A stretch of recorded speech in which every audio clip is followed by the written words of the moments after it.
नमस्कार, आप देख रहे हैं स्पेशल रिपोर्ट और आपके साथ में विजेंद्र सोलंकी। भारत की अर्थव्यवस्था की मजबूती का एक फैक्टर यह भी होता है कि सरकार के कर्मचारियों की आय में कितनी वृद्धि होगी, बेसिक सैलरी में कितनी बढ़ोतरी होगी। यह फैसला सरकार का होता है और सिफारिश पर वित्त आयोग आंकड़ों के साथ रिपोर्ट तैयार करता है। देश अब नए साल की शुरुआत के साथ 8वें वेतन आयोग की तरफ बढ़ रहा है, जिसके बाद केंद्र के कर्मचारियों की सैलरी और पेंशनधारियों की पेंशन में कितनी बढ़ोतरी होगी। मिडमेंट फैक्टर क्या होता है जो पूरी बढ़ोतरी को तय करता है?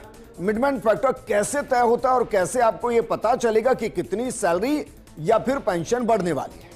आज हम आपको 8वें वेतन आयोग के गठन, इसके लागू होने की तारीख, इससे होने वाले फायदे और कैसे स्लैब के हिसाब से बेसिक सैलरी तय होती है, आज आपको विस्तार से बताएंगे, क्योंकि 8वां वेतन आयोग लागू होने वाला है।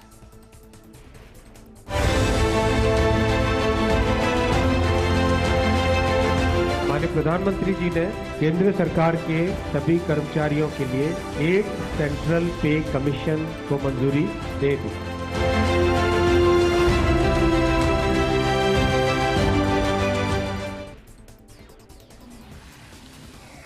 सबसे पहले आपको बता दें 8वें वेतन आयोग की टाइमलाइन क्या रही, कैसे इसकी घोषणा हुई, कैसे इसके नियम शर्तें मंजूर की गई, लागू होने की तिथि क्या है और अंतिम सिफारिशें कब तक आएंगी जिनको लागू किया जाएगा। जरा देखिए और समझिए।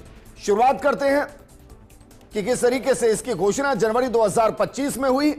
जो ये लागू होगा वो 1 जनवरी 2026 से होगा, यानी कि नए साल के साथ 8वां वेतन आयोग हिंदुस्तान के अंदर लागू हो जाएगा। लेकिन नियम शर्तें जो मंजूर की गई कैबिनेट से वो 28 अक्टूबर 2025 को हुई। इसकी जो अंतिम सिफारिशें हैं वो गठन के 18 माह के अंदर होंगी, लेकिन उसमें कर्मचारी इसलिए खुश क्योंकि इसकी जो लागू होने की तिथि है वो 1 जनवरी 2026 से है, यानी कि इसके जितनी भी देरी से वेतन बढ़ोतरी होगी वो एरियर के तौर पर आपको मिलेगी। अब एरियर क्या होता है ये भी आगे चलकर आपको समझाएंगे, लेकिन भुगतान 2027 के अंत या 2028 की शुरुआत में संभव है।